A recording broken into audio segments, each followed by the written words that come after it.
हाय। Network या connectivity जैसे family network जिसमें फैमिली पर्सन एक दूसरे से कनेक्ट रहते हैं, सोशल नेटवर्क जिसमें सोसाइटी के लोग एक दूसरे से कनेक्ट रहते हैं। ऐसे ही डेटा नेटवर्क भी एक सिस्टम है जिसमें कंप्यूटर, मोबाइल, सर्वर आदि एक दूसरे से कनेक्ट रहते हैं और कम्युनिकेट करते हैं। ये एरिया के बेस पे मल्टीपल टाइप के होते हैं, जिसमें बेसिकली यूज होने वाले नेटवर्क हैं लैन एंड वैन। लैन या लोकल एरिया नेटवर्क, ये अ, एक स्मॉल एरिया को कवर करता है, जैसे घर या ऑफिस का पर्सनल नेटवर्क। अगर आप स्लाइड देखेंगे तो इस राउटर, स्विच और इससे कनेक्टेड ये डिवाइसेस एक लोकल एरिया में कनेक्टेड हैं। वैन वैन या वाइड एरिया नेटवर्क जो मल्टीपल लैन्स को कनेक्ट करता है और इंटरनेट को करता है, इस जो एक बड़े एरिया को कवर करता है। अगर यही लैन नेटवर्क इंटरनेट के थ्रू क्लाउड से कनेक्ट हो जाता है तो एक ये पूरा एक वैन नेटवर्क बन जाएगा। इनको डिटेल से हम आगे आने वाले वीडियोस में समझेंगे। इस वीडियो में हम डेटा नेटवर्क के बेसिक फिजिकल स्ट्रक्चर के बारे में समझेंगे, जो डेटा नेटवर्क में यूज होने वाले कंपोनेंट्स जैसे switch, router, IP address protocol, VPN, वीलैन, subnet mask, domain आदि को समझने में हेल्पफुल होगा।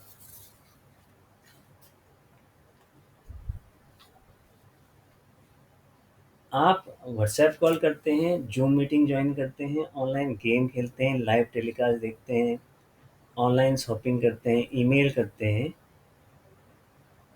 ये सारी एक्टिविटी हम लैपटॉप, मोबाइल, पीसी के थ्रू घर बैठे या चलते-चलते कर लेते हैं।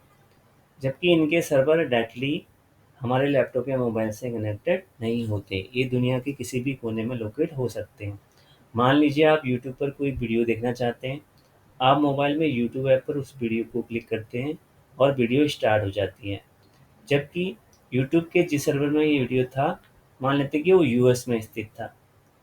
तो आपने मोबाइल में वीडियो पे क्लिक किया और वीडियो प्ले हो गया। ये मोबाइल उस यूएस में रखे हुए सर्वर से कनेक्ट कैसे हो गया? ये सभी पॉसिबल होता है डेटा नेटवर्क से। इस वीडियो में हम डेटा नेटवर्क को समझेंगे कि ये डेटा नेटवर्क है क्या? इसके कंपोनेंट्स क्या-क्या हैं? किन-किन चीज़ों से मिलकर बना है? और इन कंपोनेंट्स का क्या रोल है? डेटा नेटवर्क में क्या-क्या चैलेंजेज़ आते हैं? ये चैलेंजेज़ रिज़ॉल्व कैसे होते हैं? डेटा नेटवर्क की एक डेफिनेशन देख रहे हैं। A data network is a platform combination of transmission media, network devices, addresses and protocols that help to communicate. Definition के अनुसार डेटा नेटवर्क कम्युनिकेशन का एक माध्यम है जिसका उपयोग करके एक डिवाइस दूसरे डिवाइस से कम्युनिकेट करती है। डेटा नेटवर्क बना होता है transmission media, network devices, addresses and protocol के कॉम्बिनेशन से। ट्रांसमिशन मीडिया जैसे wires, wireless radio, network devices जैसे स्विच, राउटर्स, हब, एड्रेसेस जैसे पीसी और मोबाइल्स के आईपी एड्रेसेस या सर्वर के डोमेन नेम, प्रोटोकॉल्स यानी रूल्स, कम्युनिकेशन के तरीके, ये हैं जैसे टीसीपी, यूडीपी, एचटीटीपी आदि। डेटा नेटवर्क को समझने के लिए इसमें यूज होने वाले कंपोनेंट्स को समझना ज़रूरी है। हम इन कंपोनेंट्स के कार्य करने के तरीके को इंडिविजुअली समझते हैं। सबसे पहले हम बात करते हैं ट्रांसमिशन लाइन की।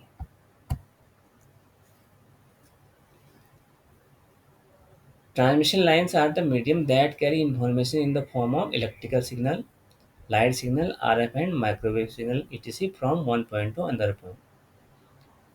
Commonly used transmission media are copper cable, fiber optic cable, and radio for wireless communication. Transmission line या ट्रांसमिशन मीडिया इंफॉर्मेशन को एक डिवाइस से दूसरी डिवाइस तक कैरी करके ले जाता है, या ये कह सकते हैं कि डेटा इंफॉर्मेशन ट्रांसमिशन लाइन के थ्रू एक जगह से दूसरी जगह ट्रैवल करता है। ट्रांसमिशन लाइन को हम रोड से कंपेयर करके समझ सकते हैं। जैसे रोड से ट्रैवल करके हम एक प्लेस से दूसरे प्लेस तक जाते हैं, ऐसे ही ट्रांसमिशन लाइन के थ्रू मैसेजेस एक डिवाइस से दूसरे डिवाइसेस तक पहुंचते हैं। ट्रांसमिशन लाइन फिजिकल और वर्किंग प्रॉपर्टीज के आधार पे अलग अलग टाइप के होते हैं, जैसे copper wire media, fibre optics cables and radio communications. इसमें हम कॉपर वायर्स की एक स्लाइड देख रहे हैं। केबल्स, डेटा कम्युनिकेशन में यूज होने वाली copper wire cables multipair twisted cable होती हैं। ट्विस्टेड होने के कारण ये इलेक्ट्रोमैग्नेटिक इंटरफेरेंस को रिड्यूस करती हैं, जिससे वॉइस डेटा को यूज करके अगर हम वॉइस कम्युनिकेशन करते हैं तो उसमें नॉइज या इको की प्रॉब्लम कम हो जाती है। डेटा नेटवर्क में यूज होने वाली केबल में 8 वायर होते हैं या 4 पेयर होते हैं, जिसमें 100 Mbps तक के लिए हम 1, 2, 3 एंड 6 वायर को यूज करते हैं। अगर आप स्टैंडर्ड केबल देखेंगे, जैसे कि एक फिगर बना हुआ है, ये इसमें ये कलरफुल होते हैं। इसमें orange, orange white, green white and green को यूज किया जाता है।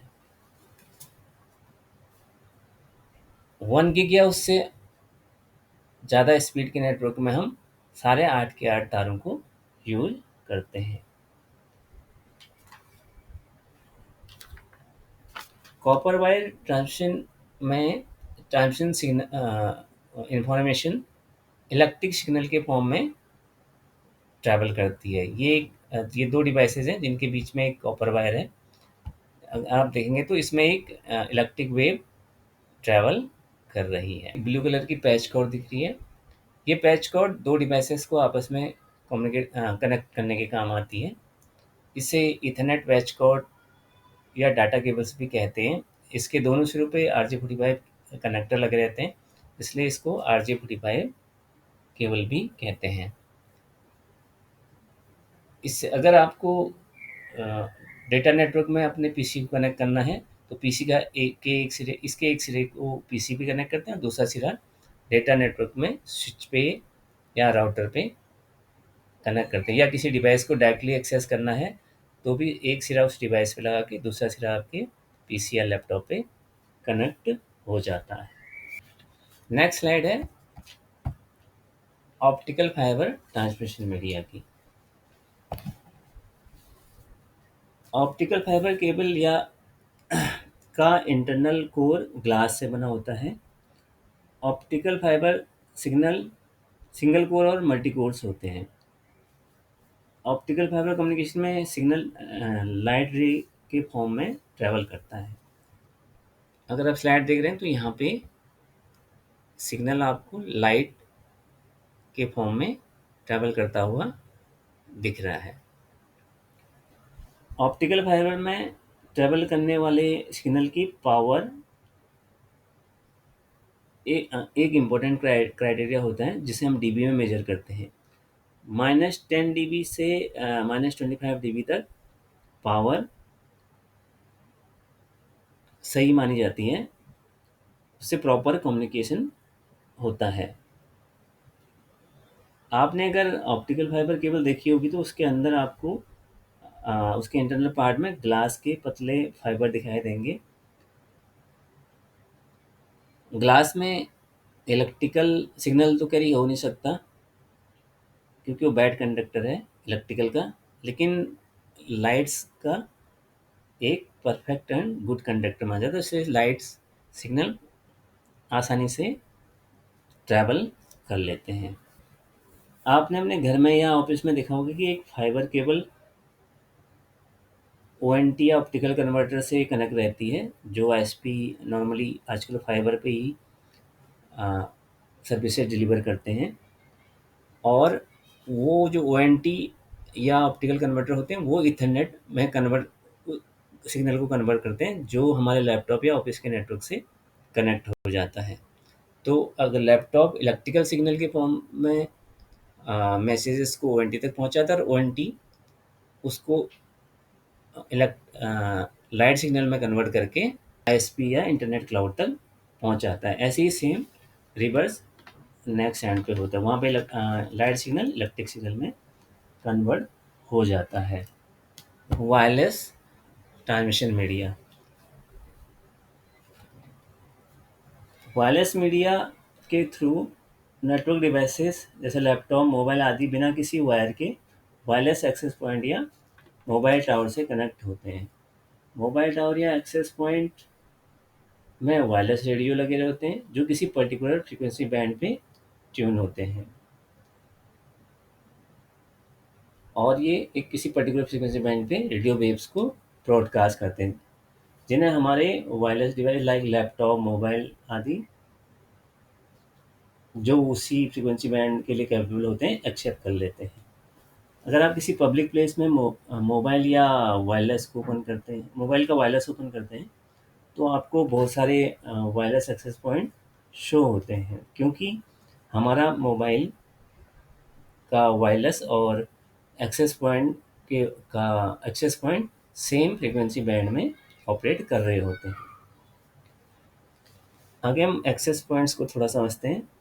एक्सेस पॉइंट एसएसआईडी को ब्रॉडकास्ट करते हैं। एसएसआईडी का फुल फॉर्म होता है सर्विस सेट आइडेंटिफायर, यानी एसएसआईडी एक्सेस पॉइंट की आईडी होती है, आईडी या नाम होता है। हमें किस एपी से कनेक्ट होना है या किस एक्सेस पॉइंट से कनेक्ट होना है, हम उस आईडी के अकॉर्डिंग ही कनेक्ट करते हैं। जब हम एक्सेस पॉइंट से कनेक्ट करने की कोशिश करते हैं तो एक्सेस पॉइंट एक ऑथेंटिकेशन पासवर्ड मांगता है, जो पासवर्ड एक्सेस पॉइंट में कॉन्फ़िगर होता है। एक्सेस पॉइंट ब्रिज या राउटिंग मोड में दोनों में काम करता है।